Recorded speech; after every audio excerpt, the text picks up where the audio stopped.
Right. Good. What have we got on today? What are we talking about? Wow, it's been really, really exciting since the last pod. Lots going on. Yeah. Loads to talk about in AI, exponential tech, us as a business, building a public. So we've got a lot to cover, haven't we? Definitely. Actually, building a public is a good place to kick off because we're hiring, which is good, generally good news. And we've run a recruitment process, haven't we, to find some machine learning engineers. So what do you think of that? What do you think of the process? Well, it's interesting, isn't it? We had a lot of applications, didn't we? Which I'm sure we can say there was several hundred. Right? Yeah. So the market's interesting. But of course, what we tried to do was utilize the technology as well as the human side to not speed it up, to give us a better insight to the people that are out there that may be more aligned with us as a business and where we're going and the skills that we need. So that was an interesting process, wasn't it? Yeah, it was really good. It was. Yeah, you're right. I mean, the sheer number of people, I think we got more than we thought in a 3-day job post on LinkedIn. And then you went through the list manually in its entirety because we asked everybody to answer 7 questions specifically for machine learning engineers, which about just over half came back and answered those 7 questions, and they wrote a lot, didn't they? Yep. They gave us a load of insight. So you read through them manually, and you shortlisted nearly 30, I think, candidates. Yeah.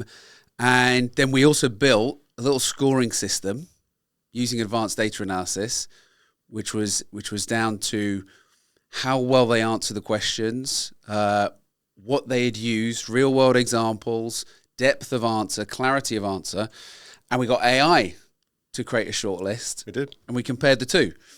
And I think actually we had a crossover of 12 candidates in both lists. Yeah. So not bad. So we had quite a high crossover. And then we found some additional ones, and AI found some additional ones as well.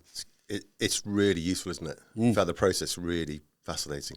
Yeah. And actually, I was quite sort of surprised at the crossover, because they were our top 5, 10, 15 candidates, and we had about 80% with AI and humans. So that's interesting.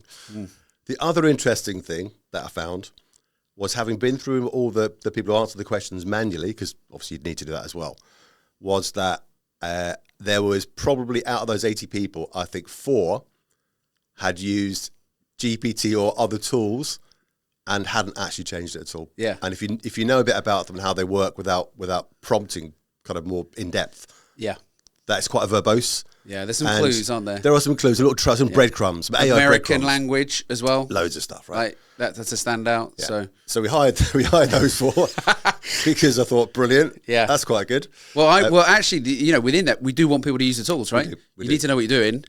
You also need to just use the tools. You don't want to answer that question, with the tools, exactly.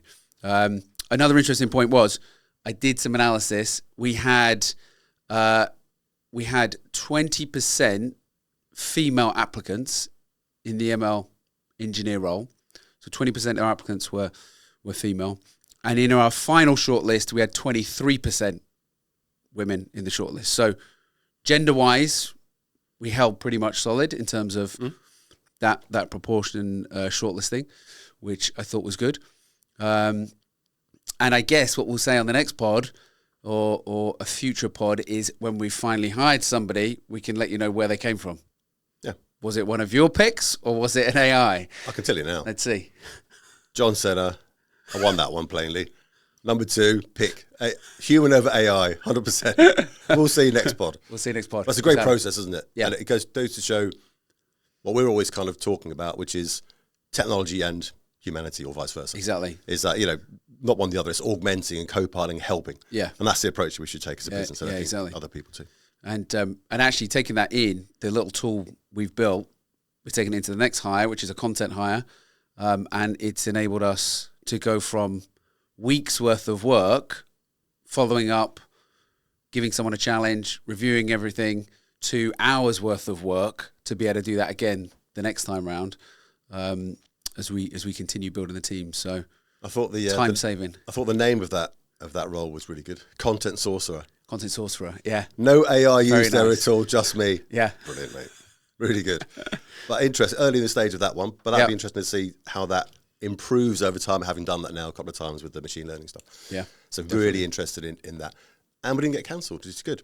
And we did absolutely got some good feedback in terms of the ad, which is a bit different, which is good for a brand, isn't it? Because we're a certain sort of business, we're fast scaling, we're quick, but we've got a certain nuance to us, as a business. And I think attracting those people through that process is really interesting. So it'll be interesting to see what sort of people come on the back of that, and I'm sure it'll be very high quality people. Yeah, definitely. And they're going to have to put up with you as well. So that'll be the final tiebreaker question. Sort of, very good, slightly unhinged people. In fact, somebody fed back on the content source or a job description, and they said, because of the language you've used here, you might put some people off. Yep. And I went, great. Perfect. Yeah, that's the goal, right? Hold on, we don't want everybody. We want the right person, particularly in content, because they've got to understand the tone, the brand, and what we want to represent. Because it's very, very hard to change somebody into that sort of sphere. So my feedback was, it will, and good. So that one person, they've been hired. That's what we need, though, right? You need the right person. Yeah. But the process is interesting. And this, what we're applying in terms of recruitment, can be applied across other areas of business, obviously.